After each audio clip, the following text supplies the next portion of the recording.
여러분 안녕하십니까. 오박사의 공연예술 이야기 43회입니다. 지난 40회와 41회에서 박진 선생의 책에서 발췌한 내용들에 대해서 언급을 하고 읽어드리면서 박진 선생이 활동하시던 때의 풍속도와 연극에 대해서 이야기를 한 적이 있었죠. 멜로드라마라는 개념에 대해서도 이야기를 했었습니다. 멜로드라마는 아주 대중적인 연극 형식이지요. 19세기 전체를 걸쳐서 가장 인기 있었던 형식이기도 하고 아직도 매우 인기가 있는 형식입니다. 멜로드라마는 이제 영화와 텔레비전으로 많이 넘어가 있죠. 멜로드라마의 극작술은 당연히 대중적 취향에 영합을 할 수밖에 없게 되는데요. 오늘은 우리나라의 토착 멜로드라마, 토종 멜로드라마, 일제강점기 때의 한국형 멜로드라마들이 어떻게 대중적 취향에 영합하면서 극작이 되었는지를 보여주는 자료를 역시 박진 선생의 책 세세연년에서 발췌해서 읽어드리도록 하겠습니다. 이서구의 지필실은 유곽이라는 제목의 글인데요. 여기서 유곽이라는 것은 창녀촌을 말하는 것입니다. 쉽게 말하면. 그러면 일단 글을 읽어드리고 다시 이야기를 계속 이어가도록 하겠습니다.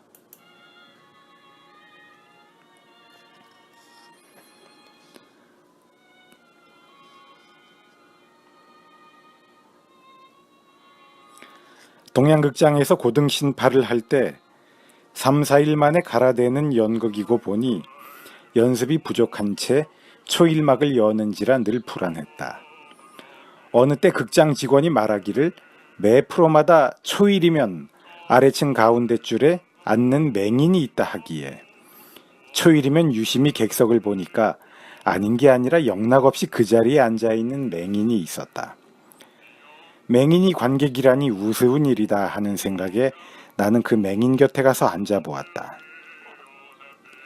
관극이 아니라 청극인데 비판이 정확하였다. 마치 라디오 드라마를 듣는 것과 같이 배우들의 감정, 억양, 거리감, 호흡, 템포, 효과, 프롬프터 소리, 기타 잡음 등등 무대에서 일어나는 온갖 음향으로 그 극이 잘된 것인지 잘못된 것인지 대사와 스토리를 듣고 또 극본이 잘된 것인지 잘못된 것인지를 밝힌 다음 매 프로의 초일이면 그 맹인 옆에 앉아서 그의 평을 듣고 내 의견도 종합해서 수정을 가하는 것이었다. 그 맹인은 지금 어디에 있는지. 그의 극평은 섣불리 극평가로 자처하면서 남의 연극을 섣불리 보고서 딴청 아니면 욕이나 해대는 것으로 재간을 삼는 그러한 극평이 아니었다. 나는 극평가에게 이렇게 말하고 싶다. 진정한 극평가들이여 눈을 감고 연극을 보아라 하는 모순된 말을. 고범 이서구가 동양극장 문예부에서 활약을 하였다. 숨가쁜 극본 제공에 최상덕, 임선규, 이운방, 송영, 김건희 번갈아서 여관에 묵으면서 극본을 썼다. 요새같이 호텔이란 게 흔하지 않았으니까 여관 아니면 고작 교외에 있는 요정의 별실을 빌어서 묵기도 했다.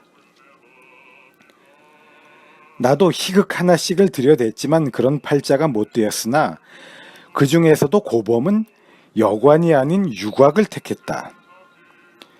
유곽이 무엇냐고 질문하는 이가 있을지 모르지만 어쨌든 이곳에서 극본을 썼다. 언젠가 다음 프로에 상연할 극을 고범에게 부탁했는데 가져올 일자가 지나도 나타나지 않고 행방을 감추었다. 팔방으로 찾았으나 간 곳이 없었다. 위에서 말한 바 같이 일문으로 번역을 하고 검열을 맡을 겨를이 없는 만큼 일대 소동이 아닐 수 없었다. 그러던 어느 날 아침 전화가 왔다. 고범의 독특한 음성이었다. 나는 지금 모모야마의 황금루에 있다. 돈을 얼마 가지고 날 찾아가거라. 모모야마란 지금 원효로 어디쯤엔가 했던 그때 동명으로 미생정인데 그 일대가 내지인이라는 일본인과 요보라는 한국인의 유곽촌이었고 황금루란 한국창루였다.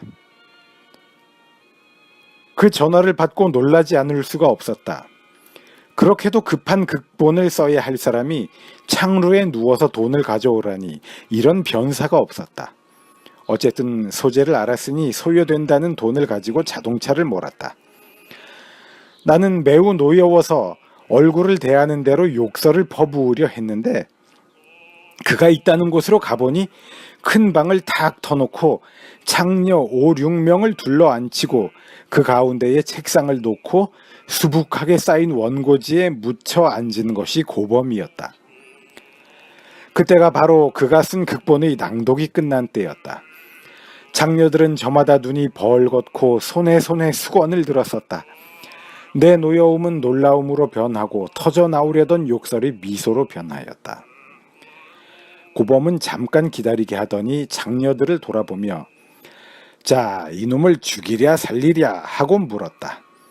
장녀들은 사뭇 흥분해서 소리 높여 죽여요 죽여 하고 합창을 했다. 나는 그제서야 알아차리고 고범 곁으로 다가앉았다. 고범은 다시 물었다. 어떻게 죽이랴? 장녀들의 입에서는 총으로 쏘아요, 칼로 찔러요, 능지처참을 해요, 감옥에 가두고 종신징역을 매겼다가 사형을 해요. 저마다 제잘거렸다. 그만하면 그 극본의 내용은 짐작이 갈 것이다. 그 극본이 상연되었을 때 모모야마의 한인 창녀들이 대열을 지어서 구경을 왔다. 그 고범이 근래에 줄대어 쓰는 라디오와 TV의 극본은 무슨 루에서 쓰는지.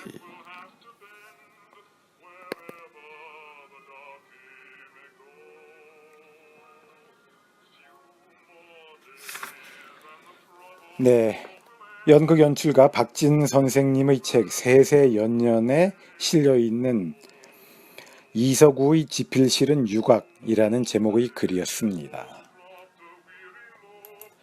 이 글에서는 흥미있는 사실이 두 가지가 있죠. 우선 먼저 첫째는 장님이 연극 공연을 와서 연극 공연을 듣고서 연극을 감상했다라는 내용이 있습니다. 사실 근대 연극이 정착되기 전까지는, 보다 구체적으로는 리얼리즘이 정착되기 전까지는 연극은 듣는 예술로서의 성격이 강했습니다. 이것은 저의 이론이 아니라 서양 사람들이 말한 이야기입니다. 셰익스피어의 연극 같은 것, 또 라신의 연극 같은 것들, 프랑스의 신고전주의 작품 같은 것들도 다 시로 쓰여졌지요. 그 다음에 19세기의 낭만주의 작품들 같은 것도 운문으로 쓰여졌습니다. 그래서 서구의 학자들, 서구의 평론가들 중에는 리얼리즘이 도래하고 난 후에야 연극이 비로소 보는 즐거움을 관객에게 본격적으로 제공하였다라고 지적하는 사람들이 있습니다. 여전히 연극에서 그런 듣는 것으로서의 성격을 무시할 수 없었다라는 것이 박진 선생의 글에서 드러나고 있습니다.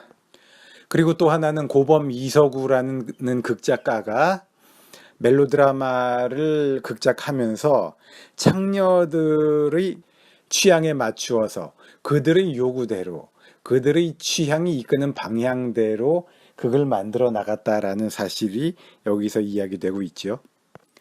흔히 하는 말로 어떤 공연의 홍보 문구를 쓸 때 중학교 2학년 정도가 이해할 수 있는 정도의 수준으로 문구를 만들어라, 이런 말도 있었습니다. 제가 1990년대에 극단에 몸을 담고 있을 때 극단에서 그런 이야기들이 있었죠.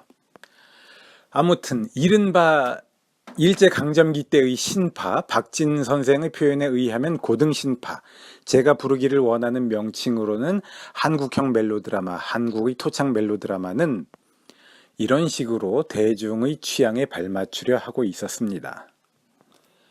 의외로 박진 선생이 제공하고 있는 이런 사료가 전공자들 사이에서 그렇게 회자되고 있는 것 같지가 않습니다. 그래서 제가 여러분들께 한번 소개해 봤습니다.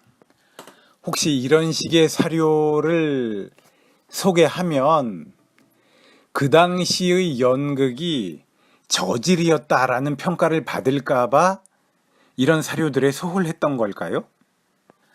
이런 식의 생각을 하는 사람들이 있다면 그런 사람들은 연극을 무슨 대단한 예술로 생각하고 연극을 고급 문화의 한 지류로서 정착시키기를 원하는 사고방식을 은연중에 가지고 있는 사람일 것입니다. 은연중에 가지고 있거나 노골적으로 가지고 있거나 공개적으로 가지고 있거나 가네요.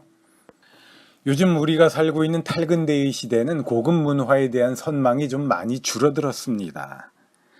고급 문화, 클래식 음악이나 연극 이런 것들을 즐기면서 자신이 어떤 그 대단한 지성인이나 문화인인 양 폼 잡는 태도는 많이 줄었지요, 우리 주변에서. 어쩌면 자기가 타겟으로 삼고 있는 관객층의 취향을 반영해서 그들의 직접적인 목소리를 작품의 구상, 작품의 구성에 반영했던 이서구의 이러한 작품 제작 태도야말로 요즘의 우리 공연 예술계에 종사하는 사람들이 존경스러운 태도를 가지고 존경하는 태도를 가지고 접근하고 보존해야 할 하나의 일종의 모범적 사례가 아닐까 그렇게 생각도 해볼만 합니다. 2018년 9월 9일에 녹음된 오박사의 공연예술 이야기 43회였습니다. 여러분 감사합니다.